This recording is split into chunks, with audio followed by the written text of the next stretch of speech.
Watch right now in the Front News Project. Exclusive from the heart of the war, the Ukrainian self-propelled artillery, Bogdana nullifies the enemy's invasion plans. Intense explosions on the road to Moscow. Military facilities in the Kursk and Vladimir regions are burning. And also, the hellish shelling of Odessa, Kharkiv, and Dnipro, terrorist Russia continues the genocide of Ukrainians. Fiery, hot, and blazing footage from the front lines. Watch right now.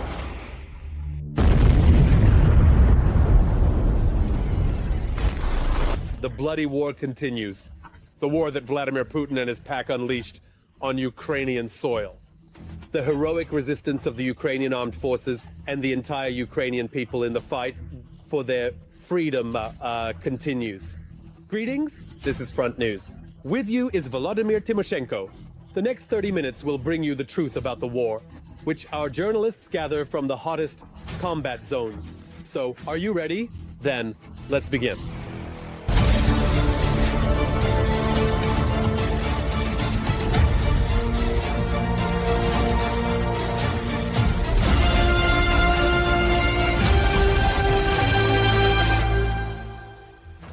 And we start right away with exclusive material.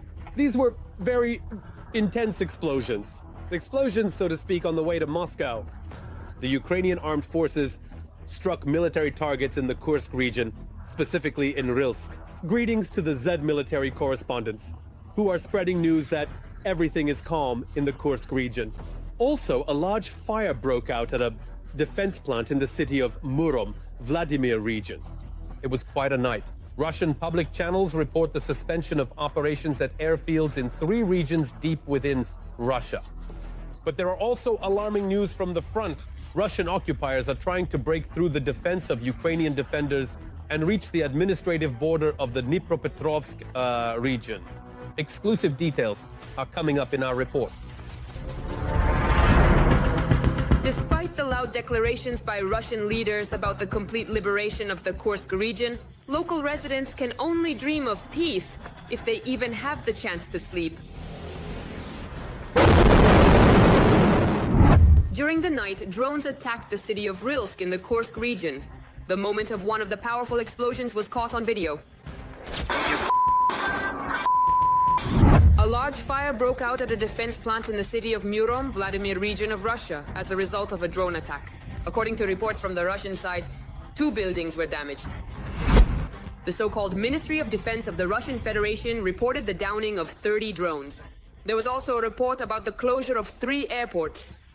In the last 24 hours, the occupiers have launched more than 25 Kamun attacks on the positions of the Ukrainian defense forces. This indicates that the Kursk direction remains a priority for them, and all statements by the top military political leadership of Russia about full control over the territory of the Kursk region are nothing more than elements of information operations. It should be noted that such reports appeared on the eve of a sacred date for Russians, namely May 9th. Despite the statements from the Russian side, the Ukrainian armed forces remain in the border areas of the Kursk region.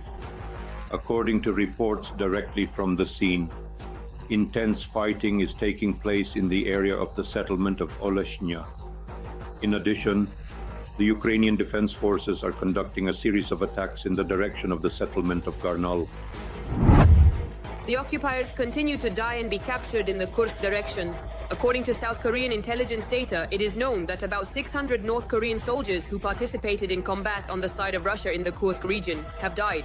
The total number of losses is estimated at nearly 5,000 people. The Ukrainian defense forces are conducting a series of successful counterattacks in the Kursk direction. This is also evidenced by the capture of Russian army servicemen.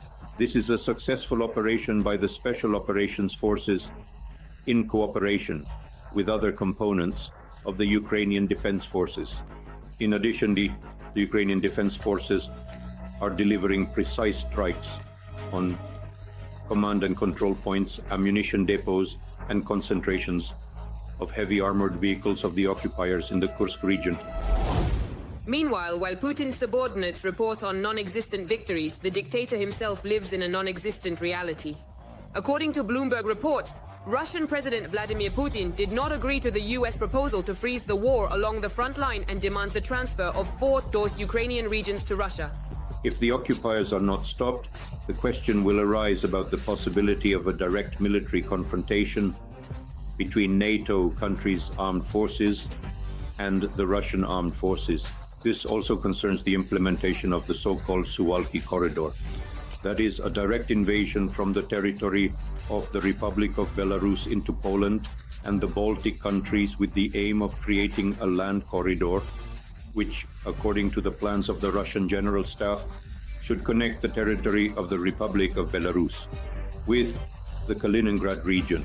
In addition, there has been an increase in the transfer of personnel and equipment directly to the borders with NATO countries. Helping Russia out, that's very much in the spirit of the Belarusian dictator.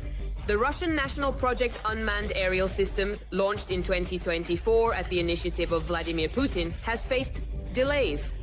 Out of the 2,617 drones planned under the state order for 2024, manufacturers managed to deliver only half. The delivery of the remaining drones has been postponed to a later date, until the end of May this year. In this situation, Mr. Lukashenko, of course, did not abandon his friend in trouble and agreed to build a drone factory in Belarus for Russia. They aimed at residential buildings as if they were targets at a shooting range.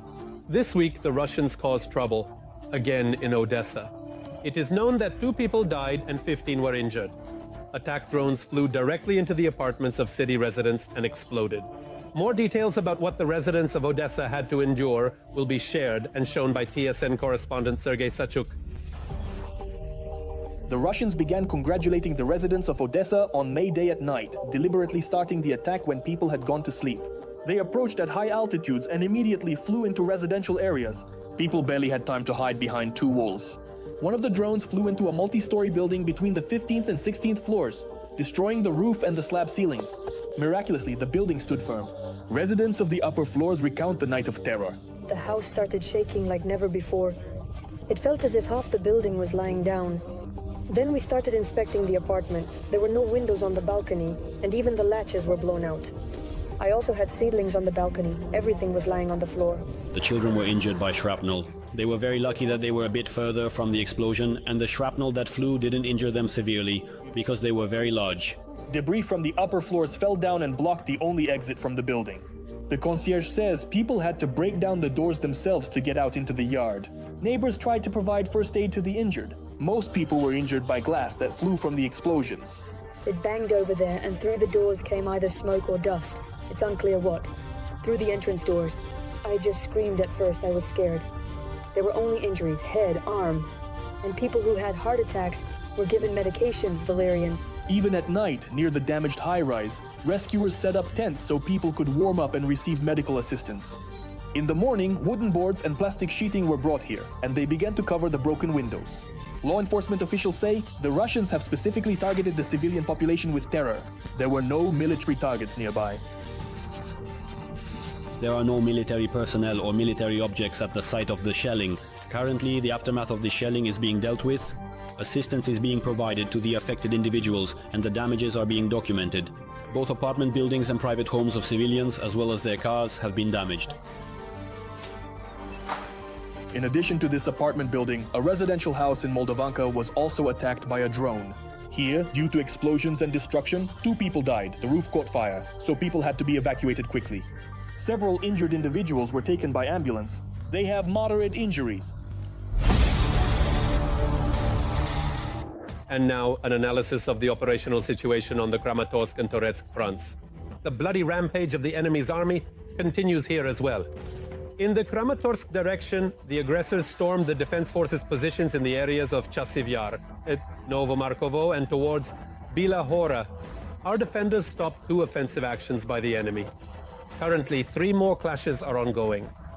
In the Toretsk direction, since the beginning of the day, there have been 3 clashes, in the areas of Sherbinivka, Druzhba, and towards Estelivka. According to unofficial information, Ukraine has increased the production of its 155mm self-propelled artillery system, Bodana. from 6 units per month in 2023 to 36.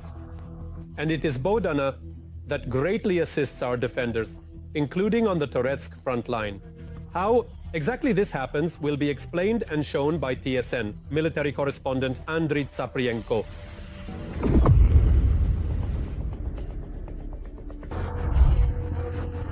The domestic Bodana system is currently stopping an infantry assault in Toretsk, and we need to have more of such weapons. Partners may be here today and gone tomorrow, say these guys. We can stand firm if we have our own. And it's hard to disagree with them. Fire. No. It's hard not to agree. It's convincing proof that the production of complex combat systems in Ukraine can be made widespread. I got used to this wonderful gun. We already know absolutely everything about it. At the time of the invasion, there was only one prototype of the domestic 155mm system. Fire. And over the past year, Ukraine made 154 guns for the military, and now produces more than 20 Bodanas per month. As of now, this is the highest rate of artillery production in Europe. We need to produce both ammunition and weapons. As practice shows, partners may be here today and gone tomorrow, and we won't have anything to shoot with. Although the Bodana is not as automated as its western counterparts, here near Toretsk the gun has proven to be a very accurate and long-range weapon. Fire when ready. Fire. A difficult direction. 20, 30, 40 shells per day are fired.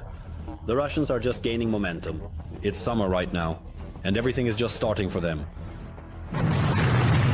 The defense of Toretsk is the longest battle of the entire war with Russia, more than 10 months, longer than Bakhmut. The 100th Brigade and other units currently hold about 1/5 of the city. There is no front line here. Ukrainian positions can be deep in the enemy's rear and vice versa. In Toretsk itself, the enemy has lost more than 15,000 soldiers. Thousands of bodies lie among the ruins of the city because no one retrieves them. There are constantly many of them. Too many. It feels like they never end and never will. But to say that they have had any significant success, no. There is partial success. But I'll say this. If we lose a position, by a certain time of day that position is destroyed, along with whatever entered it. The Russians do not spare their own. If they notice the Ukrainian armed forces taking prisoners, they try to eliminate them. Ukrainian artillery and drones cut off all roads for the occupiers, but the Russians do the same. Most of the attacks occur when entering and exiting Toretsk. The Toretsk direction remains one of the most intense. Without Toretsk, the occupiers cannot encircle Kostiantynivka, the main logistics center of the Ukrainian defense. Fire!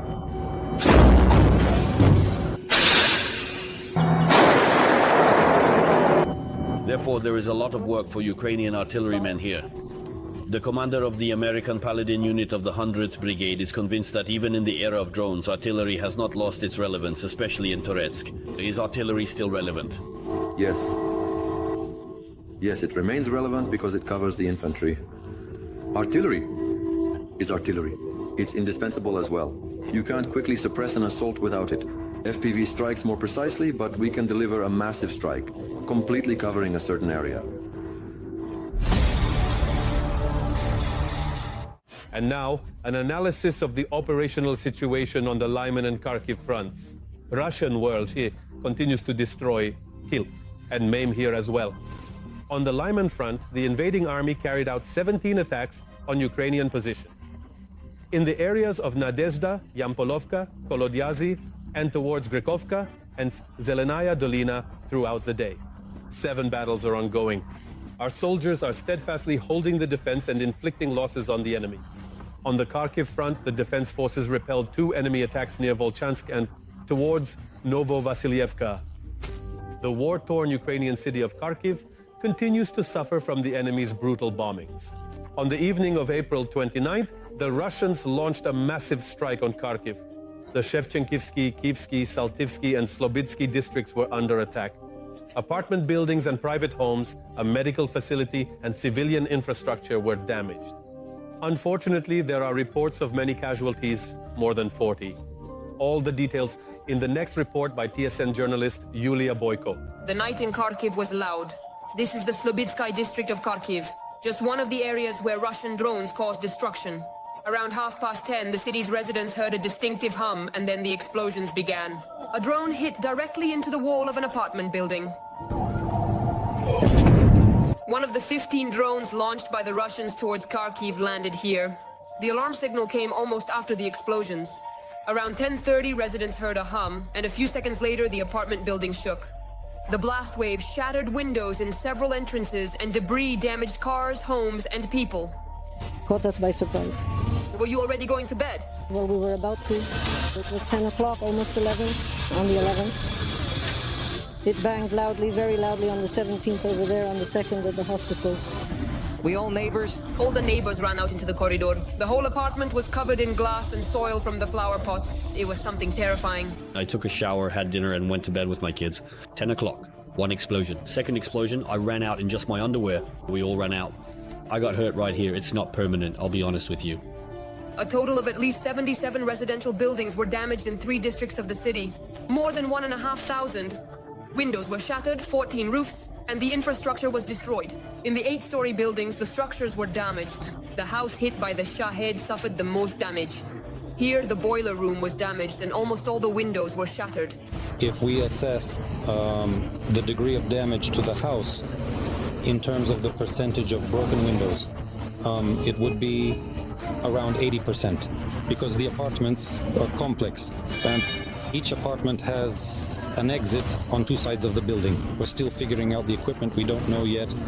The rooftop boiler room is also in question because it was the closest to where it hit. Some streets were flooded due to the destruction of water pipes. An enterprise and a hospital were also damaged.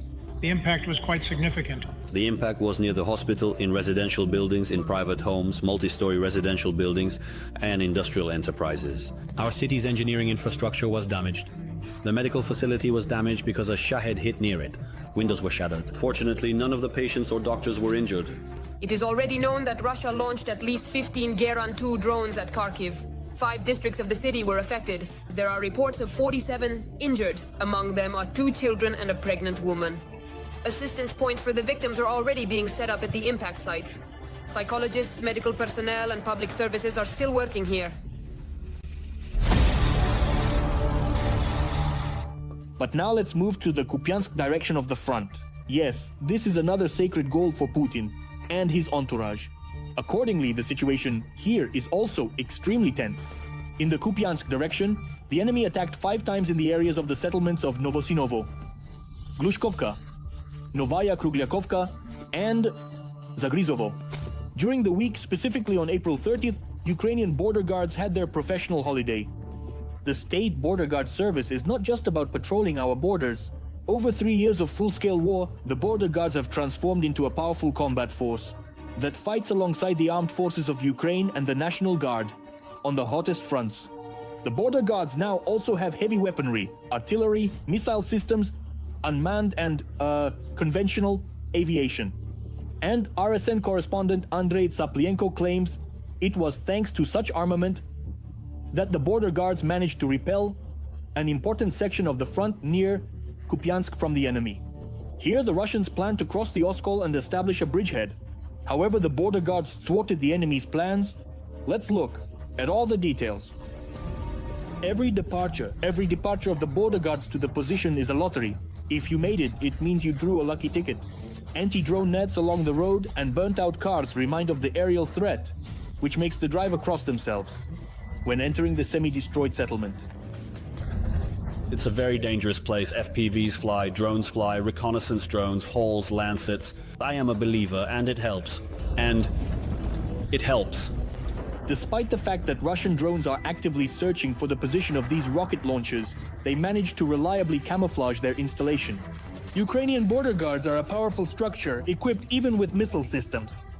In particular, thanks to these mini MLRS, the concept of which was developed in the State Border Service, it was possible to stop the enemy here, in some areas near Kupiansk. And not only stop the guys' claim, but also push them back. A success that should be consolidated.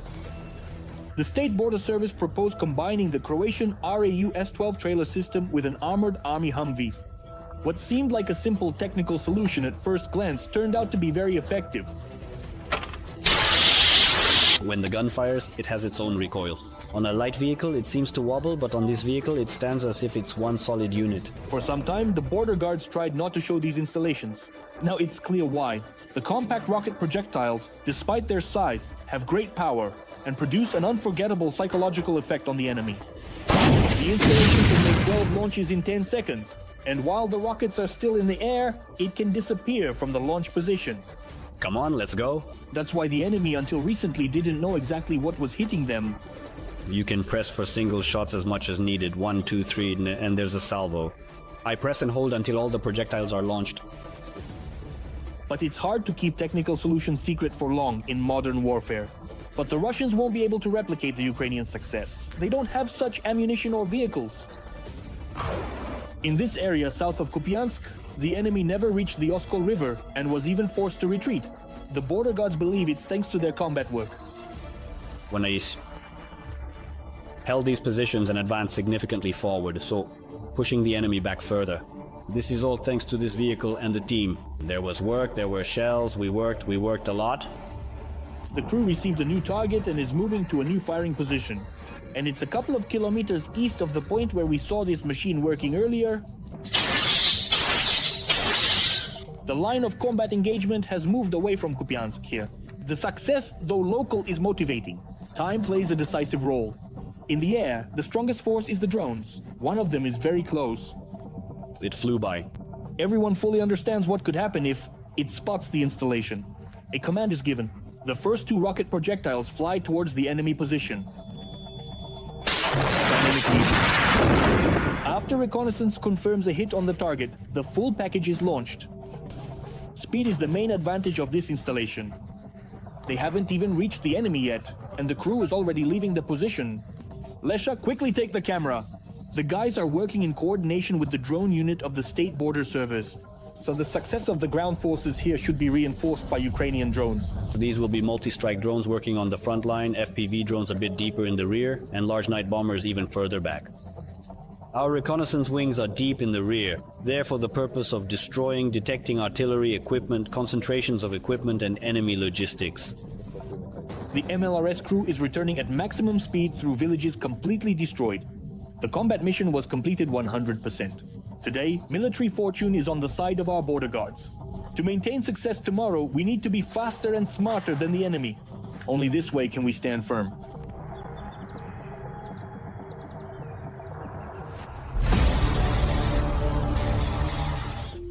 Well, now we move to the blazing Pokrovsky front line. The enemy is becoming more ferocious here as well. On the Pokrovsky front, Russian invaders made 26 attempts to push our defenders from their positions near the settlements of Alexandropol, Malinivka, Lisivka, Dachinska, Kotlino, Udakhne, Novoserhivka, Nadiivka, Novo-Oleksandrivka, Kotliarivka, Troitske and Andriivka, as well as towards Myrolyubivka and Aleksivka. The defense forces are holding back the onslaught and have already repelled 20 enemy attacks. 6 clashes are ongoing. The enemy also launched airstrikes with guided bombs on the settlement of Pokrovsk. 24 explosions, one after another, relentless, hellish strikes. During the week, the Ukrainian city of Dnipro was hit again at night. The Russians attacked Dnipro with drones. Unfortunately, there is 1 dead and 1 injured. These are ordinary civilians who were simply at home during the attack. All the details right now from TSN journalist Anastasia Neverna. A house shattered and burned to the ground. This night, the Russian army targeted the homes of Dnipro residents in the private sector. These charred walls were home to 78-year-old Vyacheslav until yesterday evening. It was here that he was injured. Fortunately, his life is not in danger. As neighbors told us, 6 months ago the man buried his wife, with whom he had lived for 55 years. He has not yet recovered from the grief and now has lost his home. We went there on Monday. He had put up a little monument there. And now, you see what happened. They had such order in the house. They almost had carpets lying in the yard. This house is also destroyed. It was here that a Russian drone struck the night before, taking the life of a 53-year-old man. Footage surfaced online showing attempts to resuscitate him at the scene, performing chest compressions, but it was all in vain. The injuries were too severe. The wounded man could not be saved. Nikolai walks through his burned-down home. He says tenants lived here while he stayed nearby with his paralyzed wife. Everyone miraculously survived. That's it. There's nothing left. Thank God they were sitting in the kitchen. I live nearby. Grandmother hasn't woken up yet. She's paralyzed. She's bedridden after a stroke. The first explosions in Dnipro occurred at 10:30 in the evening, one after another. About 20. Alexandra and her daughter, he says, prayed to stay alive. Everything. It was like you. We were completely overwhelmed. Oh God, I was all shaken up. How it trembled. God, I jumped up. I'm trembling. My daughter was also terrified, praying, reciting some prayer.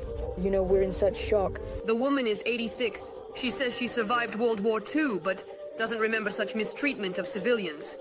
This is already another war. This is already the second war. I remember the German one, kids. I wasn't completely little, I had grown up. I was born in '39. I already remember when the Germans were in our village. Even they, the barbarians, didn't mistreat people like this. Even the Germans didn't mistreat like these do. Her neighbor, who lives next door, completely and wholeheartedly, and without any hesitation or doubt, agrees with her. I have never seen such horror in my life. We've been on Valerian until this very moment. We're trembling because it's such a horror. They say they don't shoot at residential buildings. Where did they shoot? There is no factory, no plant, no military unit here. Where did they shoot? They shot at the civilian population.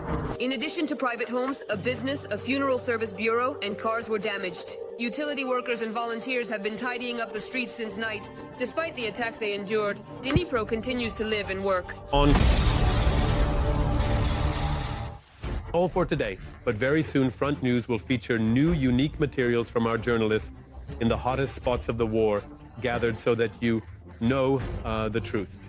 This was Vladimir Timoshenko with you. Take care of yourself and your loved ones.